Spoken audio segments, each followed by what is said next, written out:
இன்று நாம் ஆபிரகாமின் பயண வரைபடத்தை பற்றி பார்க்க போகிறோம். கடவுள் ஆபிரகாமிடம் வந்து, நீ இப்பொழுது இருக்கக்கூடிய நாட்டை விட்டு புறப்பட்டு நான் உனக்கு காட்டும் நாட்டுக்கு போக வேண்டும் என்று சொன்னான். அப்போது ஆபிரகாம் மெசொப்பொத்தேமியா என்று சொல்லக்கூடிய இடத்தில் அவன் குடியிருந்தான். அங்கிருந்து அவன் கானான் தேசத்திற்கு போக வேண்டும். நாம் ஆபிரகாமுடைய இடத்தில் இருந்திருந்தால் கானானுக்கு எப்படி போவது என்று எனக்கு தெரியாதே, ஒரு பயண வரைபடம் எனக்கு தாரும், ஒரு ஜிபிஎஸ் எனக்கு தாரும் என்று நாம் ஒருவேளை கடவுளிடம் கேட்டிருப்போம். ஆனால் ஆபிரகாம் கடவுளிடம் எதுவுமே கேட்கவில்லை. ஆபிரகாம்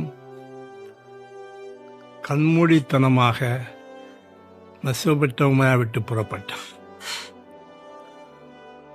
கடவுள் ஆபிரகாமுக்கு பயண வரைபடம் கொடுக்கவில்லை. அப்படியானால் ஆபிரகாம் எப்படி கானானுக்கு போய் சேர்ந்தான்? அவனுக்கு வழி தெரியாதே. வழி காட்டி அவனுக்கு தேவை. கடவுள் ஆபிரகாமுக்கு கானான் தேசத்துக்கு போகும் வழிகாட்டியாக இருந்தார். என்னே அற்புதமான கடவுள்! கடவுள் ஆபிரகாமுக்கு பயண வரைபடத்தை கொடுக்கவில்லை, அவரே பயண வரைபடமாக ஆபிரகாமுடன் சென்றார்.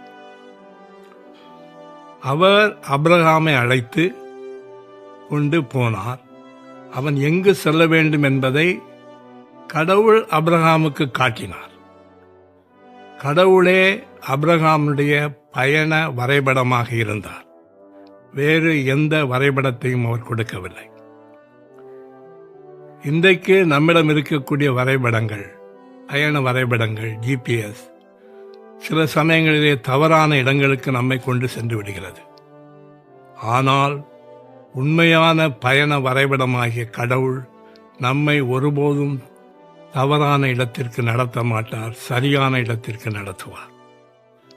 எனவே நம்முடைய வாழ்க்கை பயணத்தில் நாம் நம்முடைய இலக்கை சென்றடைய வேண்டுமேயானால் அதற்கு பயண வரைபடமாக கடவுள் நமக்கு தேவை. அப்படிப்பட்ட கடவுள்தான் இயேசு கிறிஸ்து. இன்றைக்கு கடவுளாக இருக்கக்கூடியவர் இயேசு கிறிஸ்து. அந்த இயேசு கிறிஸ்துவை நாம் பிடித்துக் கொள்வோமேயானால் அவர் நம்மை எங்கு கொண்டு போய் சேர்க்க வேண்டுமோ அங்கு கொண்டு போய் சேர்ப்பார். கடவுள் இயேசு கிறிஸ்துவே இன்றைக்கு பயண வரைபடமாக இருக்கிறார். அவரை நாம் பெற்றுக்கொள்வோம். அவர் நம்மை ஆசீர்வதிப்பார். ஆமென்.